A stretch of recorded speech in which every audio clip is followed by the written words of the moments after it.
Hello student, मैं भारत कुमार अपने YouTube channel Bharat mathematics सब में आप सभी का स्वागत करता हूं। आज इस लेक्चर के अंदर अपन मिड टर्म में जो आने वाले 3 टॉपिक है आपके, जैसे मैट्रिक्स, डिटर्मिनेंट और डिफरेंशिएशन, उनमें आज मैट्रिक्स के क्वेश्चन के बारे में चर्चा करेंगे। ये वो क्वेश्चन है जो आपको मिड टर्म में मिल जाएंगे। सबसे पहले तो देखो भी मैट्रिक्स की डेफिनेशन।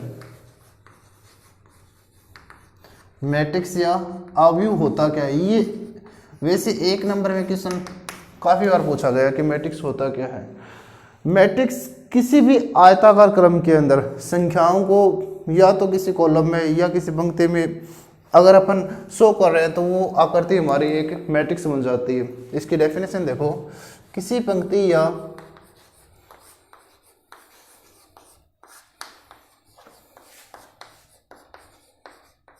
स्तंभ में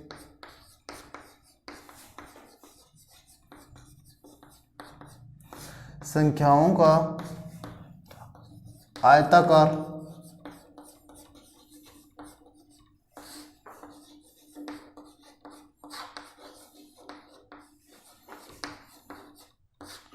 अवयव कहलाता है। अवयव या मैट्रिक्स कहलाता है। अब रही कि वैसे रियल लाइफ में अगर हम इमेज करें कि मैट्रिक्स होता क्या, जैसे अपनी क्लास के स्टूडेंट है सभी, वो सभी जिस रो में या जिस कॉलम में बैठे हैं, अगर उस स्ट्रक्चर को अपन ध्यान से देखें तो वो भी एक मैट्रिक्स है। जैसे देखो, सबसे पहले हम मैट्रिक्स किसी भी संख्या को, जैसे 1 2 3 4 5 6 7 8 9, अगर अपन इसको यहाँ से देखें तो ये हमारी कौन सी होगी, फर्स्ट रो, जिसे अपन R1 या पहली पंक्ति भी बोल सकते हैं। ठीक है, अगर अपन इसको ए से देखें तो ये कौन सी पंक्ति होगी, दूसरी पंक्ति R2 या दूसरी पंक्ति, ये हमारे क्या हो गई, तीसरी पंक्ति R3। ठीक है, अगर अपन नीचे से ऊपर देखें तो हमें पता चलेगा कि इसके अंदर जो नीचे से ऊपर जाने वाले कॉलम वो कितने हैं। जैसे इसको मैं C1 लिख रहा हूँ, C1 मतलब पहला स्तंभ, ये आपका क्या हो गया C2, और ये आपका क्या हो गया C3। पहला स्तंभ, दूसरा स्तंभ और तीसरा स्तंभ। हमने देखा अभी 3 स्तंभ और 3 पंक्तियां मिलकर एक स्ट्रक्चर बना रही है। इसी स्ट्रक्चर को अपन क्या बोलते हैं, मैट्रिक्स। जैसे A इज इक्वल टू, ये हो गया इसका मैट्रिक्स। अब दूसरा भी ध्यान से देखो, मैट्रिक्स के अंदर अपन सबसे पहले ध्यान रखेंगे किसी भी मैट्रिक्स को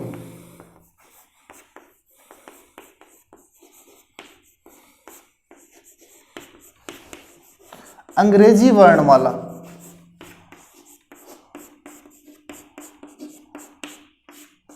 के बड़े अक्षरों द्वारा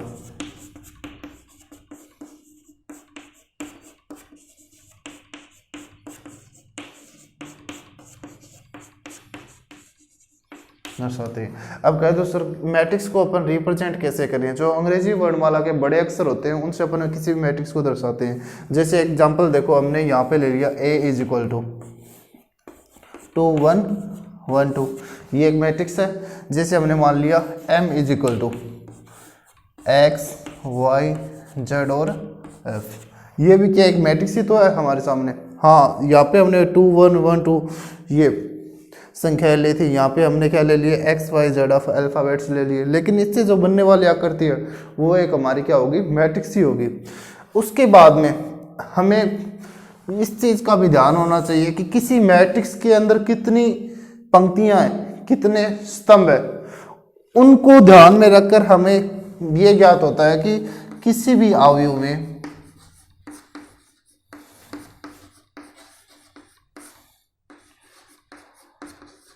पंक्तियों को M तथा स्तंभों को N से दर्शाया जाता है।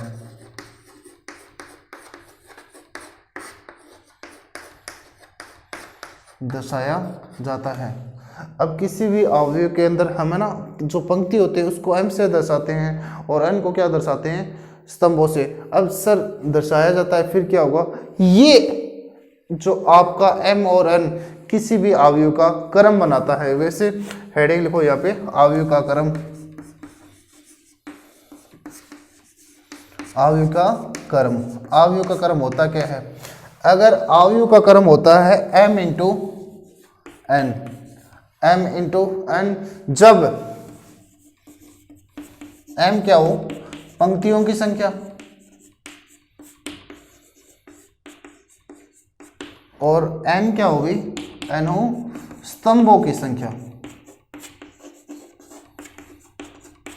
किसी भी अवयव का क्रम m इंटू n से रिप्रेजेंट किया जाता है जब m पंक्तियों की संख्या और n क्या हो? स्तंभों की संख्या। जैसे ये एग्जांपल ले लेते हैं अपन, है ना, इसको फर्स्ट एग्जांपल मान लेते हैं। इसके अंदर कितनी पंक्तियां हैं? यहाँ से लेकर यहाँ तक हमें पता चल गई ये R1 है, यहाँ से लेकर यहाँ तक ये कितना हो गया? R2, 2 पंक्तियां हैं। अगर यहाँ से लेकर यहाँ तक देखिए ये C1, और यहाँ से लेकर यहाँ तक देखिए ये C2, तो हमें पता चला कि इसके अंदर 2 तो पंक्ति है और 2 ही क्या है? स्तंभ। ये इसका क्या हो जाता है? ऑर्डर। इसमें आपको विशेष ध्यान ये रखना कि जो पहले आता है वो आपकी पंक्तियां होती है और बाद वाले क्या होते हैं? स्तंभ। ये चीज़ आपको विशेष ध्यान रखनी है भी, किसी भी मैट्रिक्स को अपन जब तक कंप्लीट नहीं बता सकते जब तक अपन क्या उसके नीचे उसका ऑर्डर ना लिख दें। अब वैसे इस एग्जांपल में देखो 1 2 3, 3 पंक्तियां हैं, 1 2 3, और 3 ही क्या है? स्तंभ। तो ये आपका 3 इंटू 3 इसका क्या हो गया? कॉलम। ये तो था मैट्रिक्स की डेफिनेशन, जो आपकी क्या होता है? किसी पंक्ति या स्तंभ में संख्याओं का आयताकार क्रम विन्यास आपका अवयव कहलाता है। अवयव का क्रम m इंटू n होता है, जिसमें m क्या होती है? पंक्तियों की संख्या, n क्या होता है? स्तंभों की संख्या। अब किसी भी मैट्रिक्स में किसी भी अवयव को अंग्रेजी वर्णमाला के बड़े अक्षरों द्वारा रिप्रेजेंट करते हैं, ये आपको ध्यान में रखना। जैसे a हो गया, यहाँ से m हो गया, ठीक है, यहाँ पे a हो गया, ये विशेष बात है। उसके बाद में देखते हैं टाइप ऑफ मैट्रिक्स कि अवयव आपकी कितने प्रकार की होती है।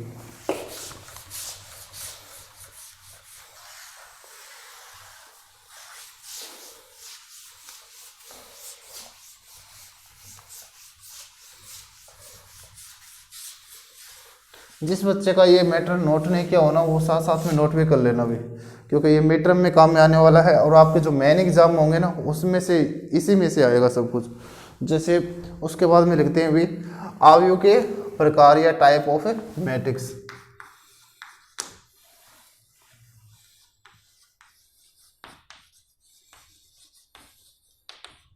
टाइप ऑफ मैट्रिक्स या अवयव के प्रकार। ये टाइप ऑफ मैट्रिक्स में कुछ क्वेश्चन पूछ लेते हैं एग्जामिनर, काफ़ी बार ये क्वेश्चन डाल देते हैं कि ये वाली मैट्रिक्स है, इसके एग्जांपल बताओ। जैसे 1 नंबर पे है पंक्ति अवयव,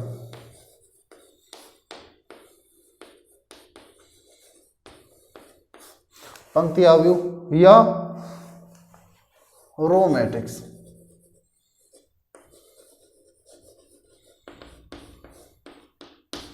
पंक्ति अवयव या रो मैट्रिक्स। अब पंक्ति अवयव या रो मैट्रिक्स क्या होती है वो देखो भी आप। अगर किसी मैट्रिक्स में केवल एक ही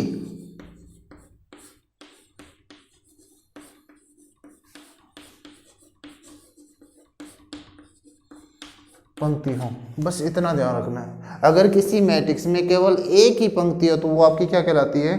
रो मैट्रिक्स कहलाती है। अब रो मैट्रिक्स कैसे? जैसे एक एग्जांपल ले लेते हैं, A इज इक्वल टू 1 2 3। अब ध्यान से देखो इसके अंदर 1 2 3 ये सभी एक ही तो लाइन में है ना, तो पंक्ति कितनी है इसमें? पंक्ति 1। और स्तंभ देखो 1 2 3 इंटू 3, स्तंभ कितना हो गया? 3। जैसे एग्जांपल सेकंड देखो भी x y z, इसमें कितनी पंक्तियां हैं? यहाँ से यहाँ तक जाएंगी पंक्ति 1 और स्तंभ 3।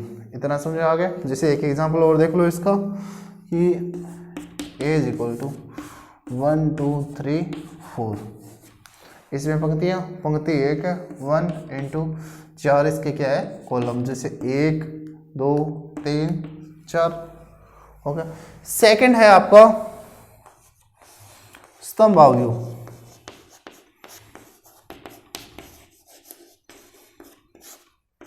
स्तंभ अवयव या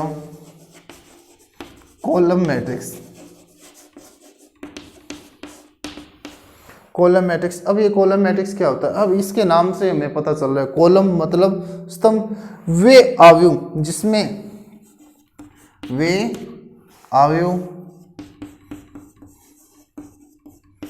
जिसमें केवल एक ही स्तंभ हो।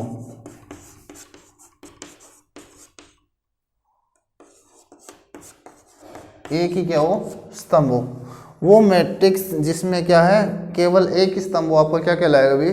कॉलम अवयव कहलाएगा। और कॉलम अवयव क्या एग्जांपल देखो भाई, जैसे A इज इक्वल टू 3 2 1। अब ध्यान से देखो, अगर अपन A से देखें तो इसमें एक तो R1 आ गई है, इससे देखें तो R2, ये आपका R3। तो पंक्तियों की संख्या कितनी हो गई? 3। लेकिन अपन इसको हॉरिजॉन्टल देखते हैं तो हमें पता चलता है इसमें केवल एक स्तंभ है, तो 3 इंटू 1, तो ये आपका क्या हो गया? एक स्तंभ अवयव। एक एग्जांपल और देखो, जैसे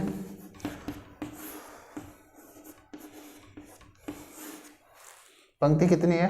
3 और स्तंभ 1। ये था आपका पंक्ति अवयव और स्तंभ अवयव। ठीक है। सेकंड देखो, इसके बाद के अंदर टाइप ऑफ मैट्रिक्स में 2 तो ये हो गए, उसके बाद में 3 नंबर देखो, ये भी नोट कर लेना भी इंपॉर्टेंट है, आपके साथ साथ में ये नोट करते रहना, ये वाला काम आप कंप्लीट रखना।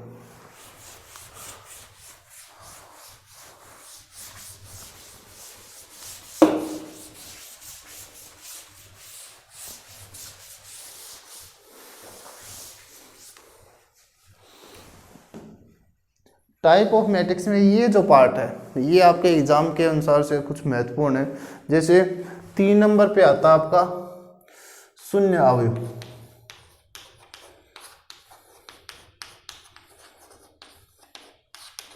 शून्य अवयव, शून्य अवयव या जीरो मैट्रिक्स भी बुलाते हैं इसको।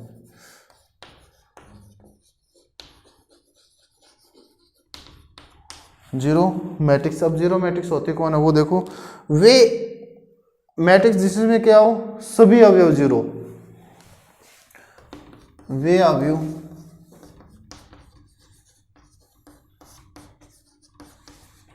जिसमें सभी अवयव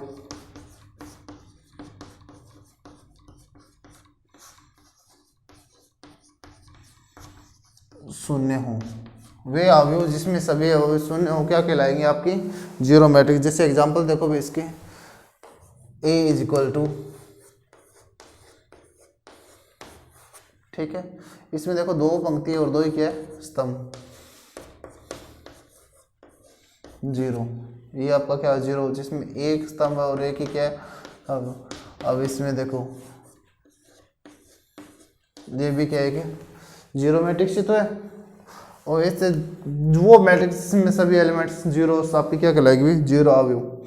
इसके बाद के अंदर देखो 4 नंबर पे आपका वर्ग अवयव। एग्जाम के दृष्टि से महत्वपूर्ण, वर्ग अवयव या स्क्वायर मैट्रिक्स। वर्ग अवयव या स्क्वायर मैट्रिक्स। अब वर्ग अवयव क्या होती है? इसमें देखो स्क्वायर या वर्ग, इस वर्ग वर्ड से ही क्या होता है? इसकी जो डेफिनेशन निकल के आ जाती है क्या? जैसे देखो, वे अवयव जिसमें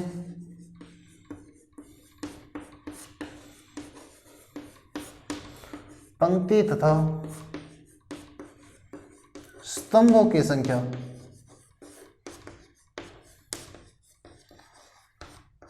वे अवयव जिसमें पंक्ति तथा स्तंभों की संख्या क्या हो? समान हो,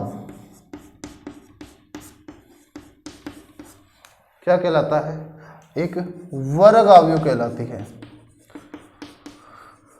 वर्ग अवयव कहलाती है। अब इसको अपन ऐसे भी लिख सकते हैं कि एक लाइन में इसकी डेफिनेशन तो लेके, तो पंक्तियों की संख्या को अपन किससे दर्शाते हैं? m को दर्शाते हैं ना। अगर पंक्तियों की संख्या m है और स्तंभों की संख्या n है तो m is equal to n। मतलब ये जो मैट्रिक्स होती है उसमें क्या होगा, अभी पंक्ति और स्तंभों की संख्या बराबर होगी। कैसे, जैसे एग्जांपल देखो,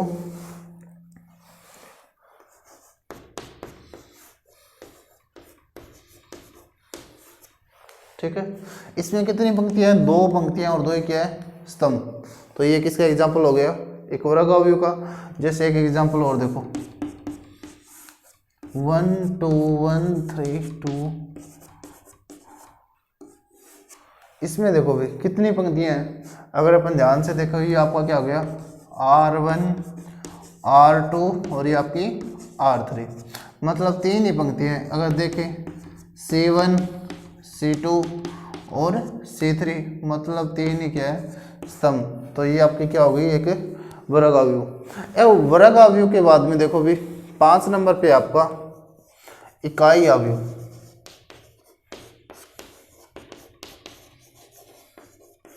इकाई अवयव या यूनिट मैट्रिक्स।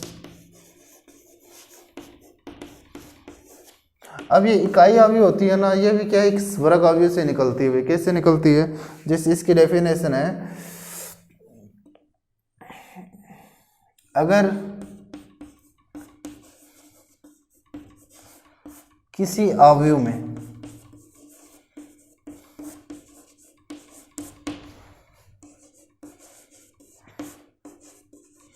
पंक्ति तथा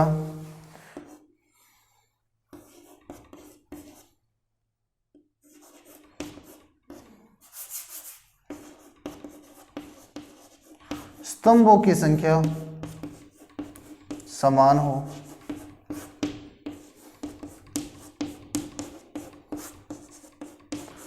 अगर किसी अवयव में पंक्ति तथा स्तंभों की संख्या समान हो तथा मुख्य विकर्ण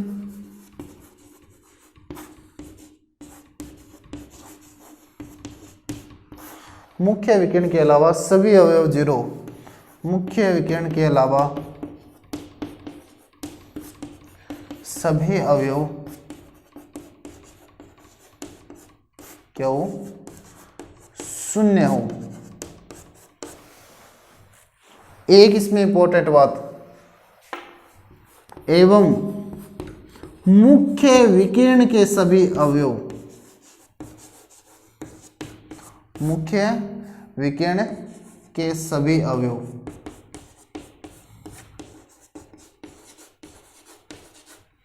क्या हो, इकाई हो, इकाई हो।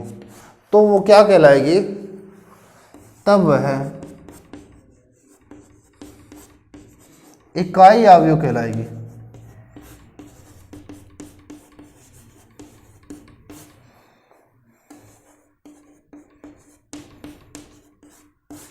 तो वह क्या कहलाती है भी, इकाई अवयव कहलाती है। देखो अगर किसी मैट्रिक्स में या किसी अवयव के अंदर पंक्ति तथा स्तंभों की संख्या तो बराबर हो और उसके मुख्य विकर्ण के अवयव, मुख्य विकर्ण के अलावा सभी अवयव 0 और जो मुख्य विकर्ण के अवयव इकाई हो, तो क्या कहलाती है, आपकी कहलाएगी भी एक यूनिट मैट्रिक्स कहलाएगी या इकाई अवयव कहलाएगी। अब देखो एग्जांपल, देखो एग्जांपल, जैसे A = 1 0 0 0 1 0 0 0 1। इसको ध्यान से देखो, पंक्ति तथा स्तंभों की संख्या बराबर है, ठीक है।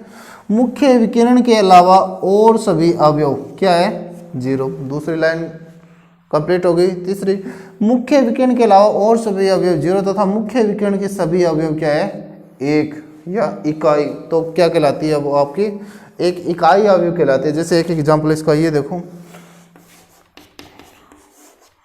1 0 0 1, ये 2 × 2, ये भी आपकी क्या है कि इकाई अवयव। समझ आ गया। किसी भी अवयव के अंदर मुख्य विकर्ण के सभी अवयव 1 हैं, मतलब इकाई है, उसके मुख्य विकर्ण को छोड़कर और सभी अवयव 0 है तथा पंक्ति और स्तंभों की संख्या बराबर है, तो वो आपकी क्या कहलाएगी भी, आपकी एक इकाई अवयव कहलाएगी। समझ आ गया। ये था आपका एक शून्य अवयव, वर्ग अवयव और एक इकाई अवयव। इसको नोट कर लो।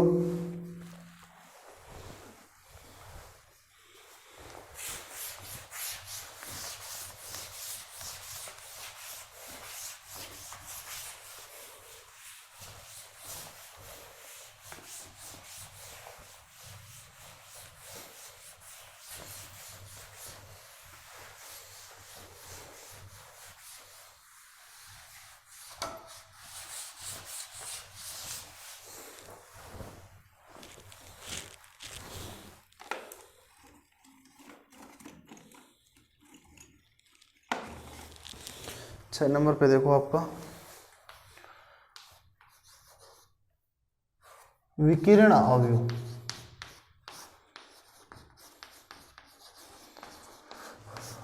या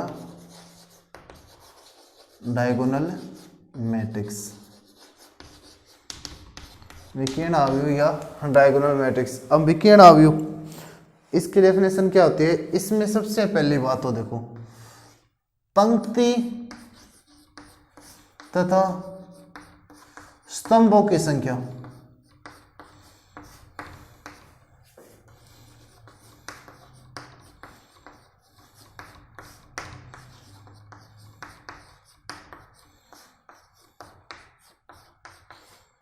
पंक्ति तथा स्तंभों की संख्या क्या होगी? बराबर। दूसरी विशेषता क्या है? मुख्य विकिरण के अलावा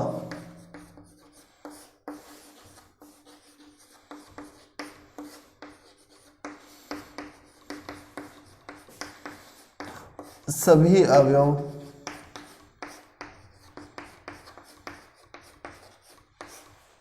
क्या होंगे? शून्य होंगे। मुख्य विकिरण के अलावा सभी अवयव क्या होंगे? शून्य होंगे। तथा तीसरी विशेषता, मुख्य विकिरण के अवयव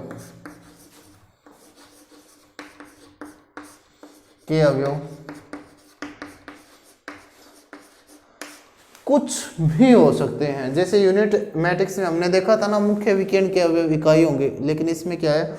मुख्य विकिरण के अवयव कुछ भी हो सकते हैं, कुछ भी हो सकते हैं। अब देखो स्टार्टिंग वाले दो प्रॉपर्टीज है ना, जो यूनिट मैट्रिक्स और डायगोनल मैट्रिक्स की सेम है। पंक्ति तथा स्तंभों की संख्या बराबर।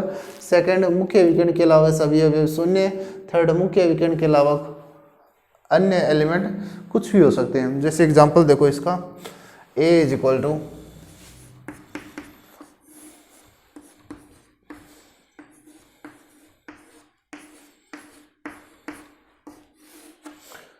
पंक्ति तथा स्तंभों की संख्या बराबर मुख्य विकिरण को ध्यान से देखो भी, ये आपका मुख्य विकिरण है, इसके अलावा सभी अवयव क्या है? शून्य। और मुख्य विकिरण के अवयव क्या होते हैं? कुछ भी हो सकते हैं। ये आपका हो गया। इसके अलावा देखो एक एग्जांपल इसका मैं एक और करवा देता हूं आपको।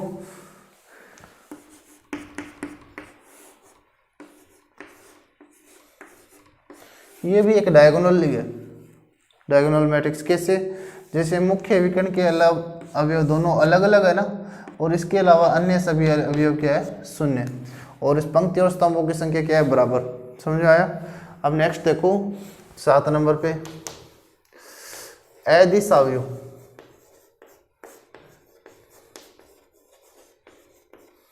अदिश अवयव, अदिश अवयव क्या होता है? कि स्केलर मैट्रिक्स।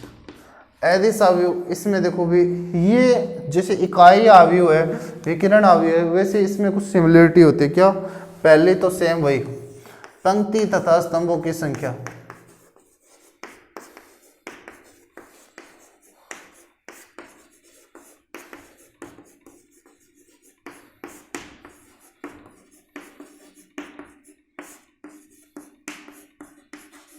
बराबर होगी। वो देखो वो और ये सेम ही है ना, पंक्ति तथा स्तंभों की संख्या बराबर होगी।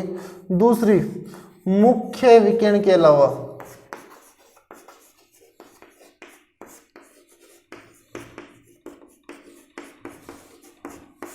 सभी अवयव क्या होंगे? शून्य होंगे। मुख्य विकिरण के अलावा सभी अवयव क्या होंगे? भी शून्य होंगे। अब थर्ड प्रॉपर्टी इसको सबसे अलग करेगा, ठीक है? इसमें लिखो मुख्य विकिरण के अवयव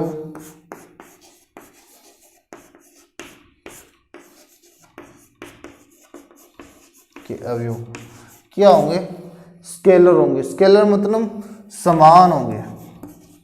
मुख्य विकिरण के अवयव क्या होंगे? भी समान होंगे। अब देखो एक यही प्रॉपर्टीज है लास्ट वाली, जो यूनिट मैट्रिक्स, विकिरण मैट्रिक्स और अदिश मैट्रिक्स को अलग करती है। जैसे इसका एग्जांपल देख लो। एग्जांपल एक हो गया A इज इक्वल टू 1 0 0, जैसे 2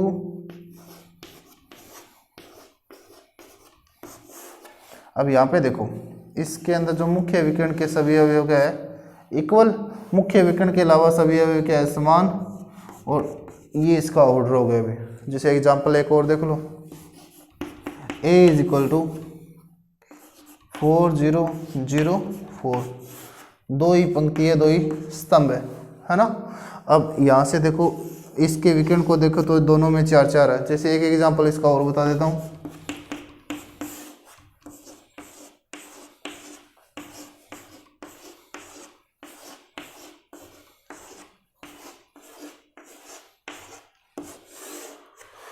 इसमें देखो भाई, 4 ही तो क्या है, पंक्तियाँ, और 4 ही क्या है, स्तंभ। मुख्य विकर्ण के अवयव क्या है, 6 6, और मुख्य विकर्ण के अलावा सभी अवयव क्या है, 0। ये आपका हो गया अभी अदिश अवयव। आपने ये चीज़ देखी होगी कि जो हमने पढ़ा था एक इकाई अवयव,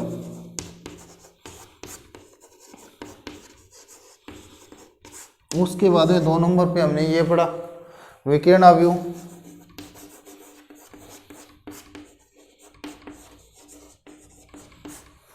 और 3 नंबर पे ये हो गया हमारा अदिश अवयव।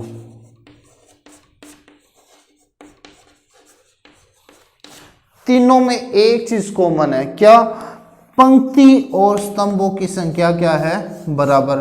तो ये तीनों किससे निकले हुए हैं, वर्ग अवयव से।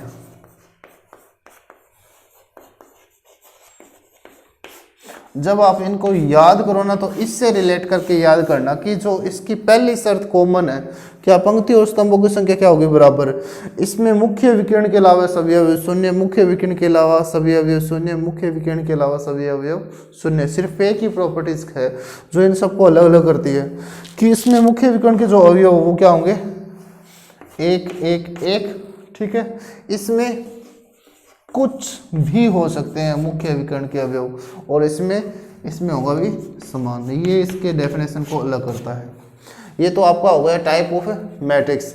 जो इनमें जो एक तो वर्ग अवयव हो गया, और अदिश अवयव हो गया, और यूनिट मैट्रिक्स हो गया, हाँ, एक विकर्ण अवयव। ये वाले जो है ना, आपसे एग्जामिनर पूछ लेता, क्वेश्चन आते हैं इनसे कि ये मैट्रिक्स है, इसकी परिभाषा बताओ, और साथ में 1 या 2 एग्जाम्पल।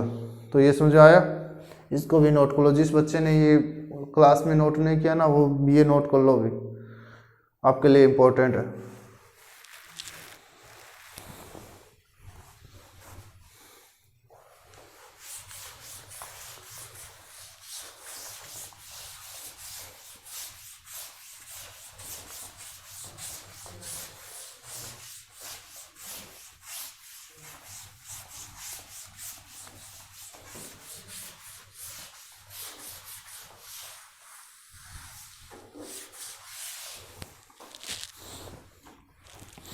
अब सेकंड आता है किसी विकर्ण का योग, सॉरी किसी भी अवयव का योग। अब इससे रिलेटेड मीटर में क्वेश्चन दिए हुए हैं, किसी भी अवयव का योग, और यहाँ पे मैं कर देता हूँ अवयव का घटाओ।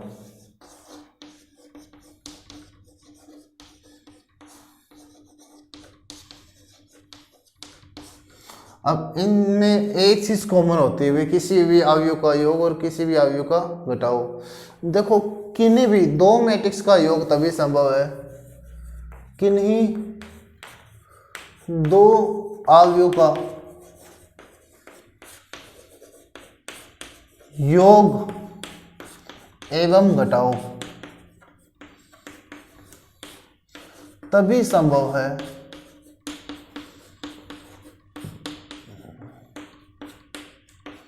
जब दोनों अवयव के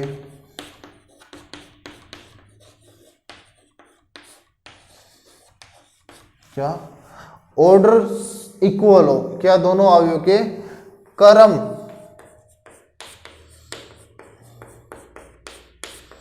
समान हो। अब ये इसकी प्रॉपर्टीज है, किसी भी 2 अवयव का योग तभी संभव है जब दोनों के क्या हो, ऑर्डर इक्वल हो। जैसे अब अपन इसमें पढ़ेंगे किसी अवयव का योग। अब फर्स्ट क्वेश्चन देखो, अगर मान लो कोई मैट्रिक्स ए है जिसका ऑर्डर है x y Z F 2 into 2, ठीक है।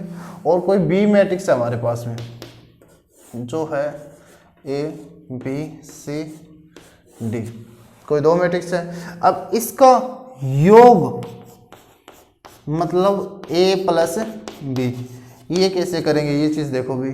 किन्हीं 2 मैट्रिक्स का योग करने के लिए सबसे पहले तो ये बताओ दोनों के ऑर्डर समान है ना, ये भी 2 इंटू 2 है, ये 2 इंटू 2 है, समान है, तो योग हो जाएगा। कैसे? सबसे पहले लिखो ए प्लस बी, जहाँ पे मैट्रिक्स ए है वहाँ पे ए लिख दो, एक्स वाई जेड और एफ, हो गया 2 इंटू 2। इन दोनों के बीच में निशान प्लस का है तो यहाँ पे प्लस का निशान लगा दो। अब यहाँ पे बी है तो बी मैट्रिक्स लगा दो, ए बी सी डी, ये 2 इंटू 2। अब नीचे देखो यहाँ पे x इसके साथ जुड़ेगा, पहली पंक्ति का पहला अवयव या पहली पंक्ति या पहले स्तंभ का पहला अवयव इसके साथ जुड़ेगा, तो ये हो गया x प्लस ए। y किसके साथ जुड़ेगा? b के साथ, तो y plus b। z c के साथ तो z प्लस में c। f d के साथ में तो f प्लस d।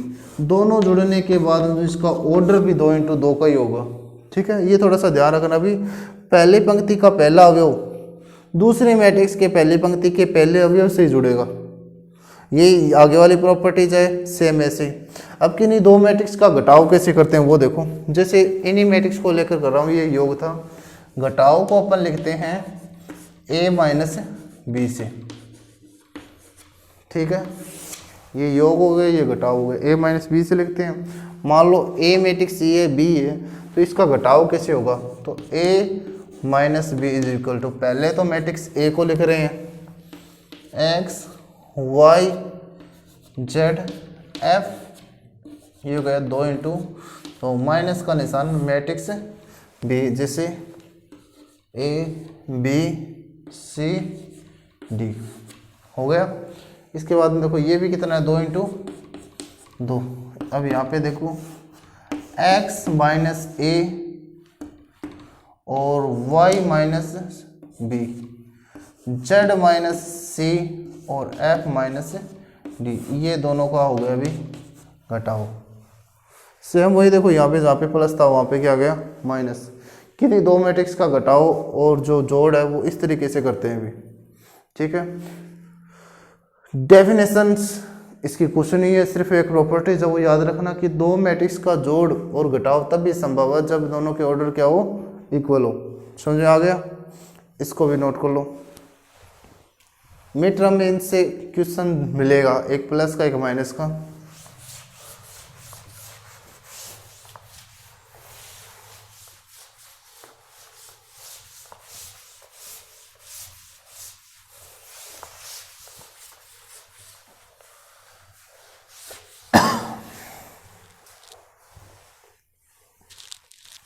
जैसे एक क्वेश्चन दे रहा हूं मैं आपको कि यदि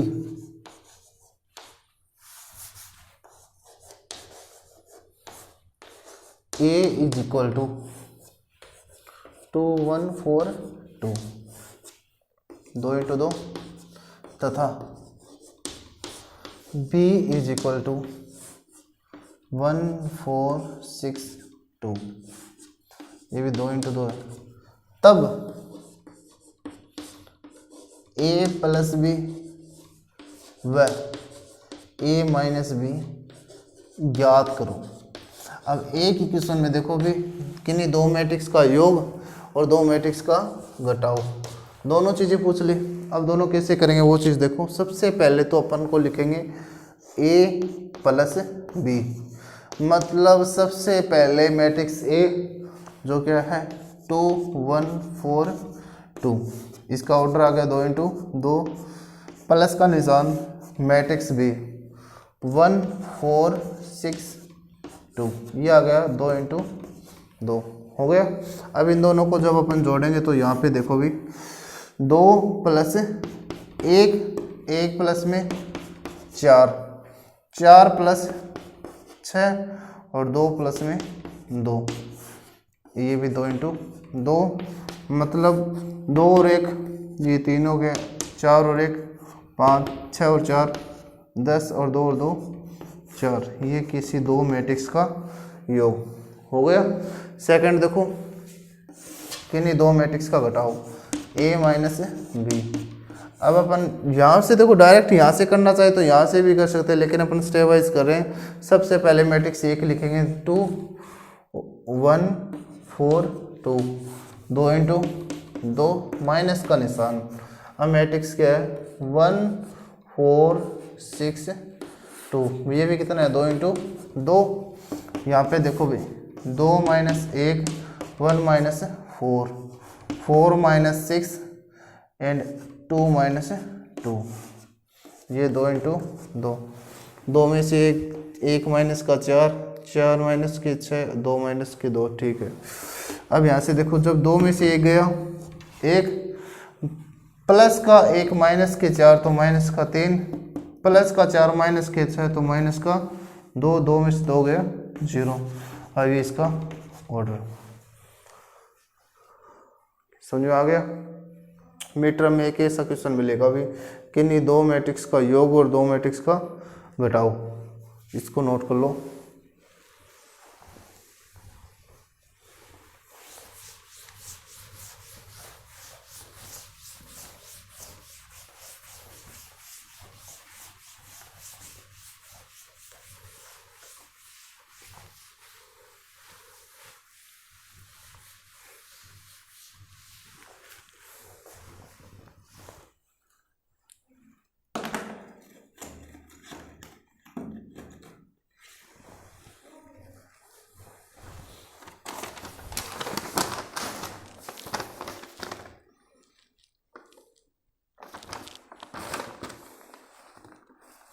कुछ क्वेश्चन है वो ट्राई कर लेना अभी।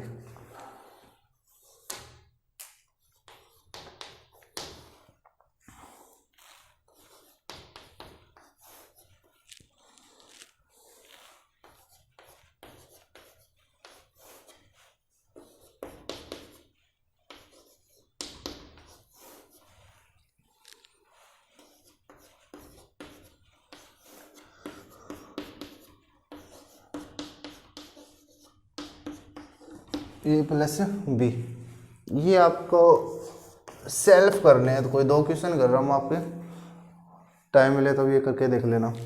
जैसे यदि A इज इक्वल टू आपके पास में मैट्रिक्स है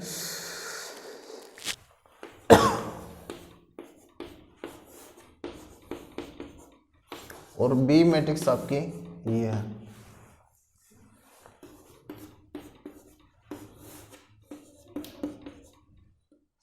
इसमें आपको A माइनस बी, इसका मान याद करना है।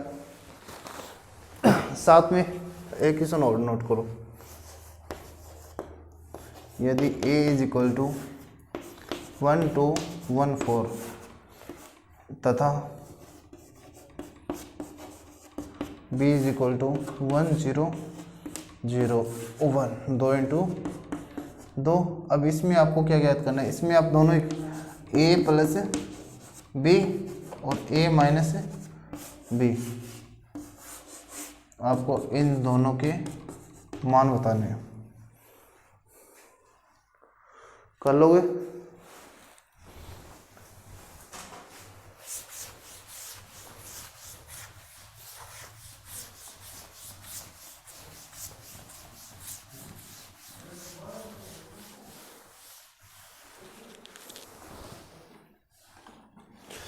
एक मैट्रिक्स होती है वे ट्रांसपोज या परिवर्त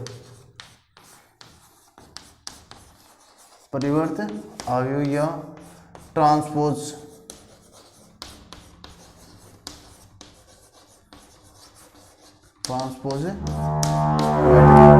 ट्रांसपोज क्या होता है, किसी भी पंक्ति या स्तंभ को आपस में परिवर्तन करना। देखो किसी अवयव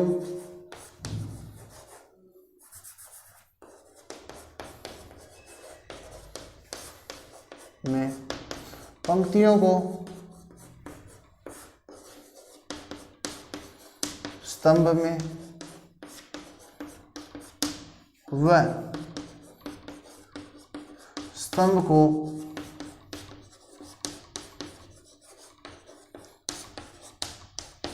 अवयव में बदलना क्या कहलाता है? अवयव में बदलना क्या कहलाता है? ट्रांसपोज कहलाता है या परिवर्त अवयव कहलाता है? परिवर्त अवयव कहलाता है। इसे ए की पावर टी से व्यक्त करते हैं, से व्यक्त करते हैं। अब इसमें देखो भी होता क्या है, जैसे मान लो हमारे पास में ए मैट्रिक्स है, ए 4 2 6 1 2 4 3 2 1, ये आ गया 3 इंटू 3 क्रम का।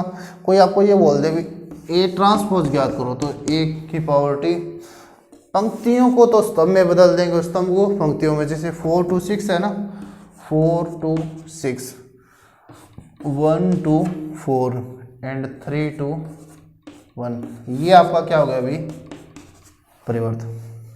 ये परिवर्तन है, ये भी काफ़ी बार पूछा जाता है परिवर्त अवयव की परिभाषा, ठीक है, या किसी अवयव का परिवर्तन, ट्रांसपोज ऑफ मैट्रिक्स। जैसे ए का आपका आ गया 2 1 1 2, 2 इंटू 2। कोई आपको ये बोल दे ए ट्रांसपोज बताओ, तो इसका ट्रांसपोज क्या हो जाएगा? वही 2 1 1 2, ठीक है। आज के इस लेक्चर में बस इतना ही काफ़ी, और इससे रिलेटेड जो क्वेश्चन है वो आपके नेक्स्ट वीडियो में डाले जाएंगे। उम्मीद है सभी को ये आज जितना कुछ करवाया समझ में आया होगा। धन्यवाद।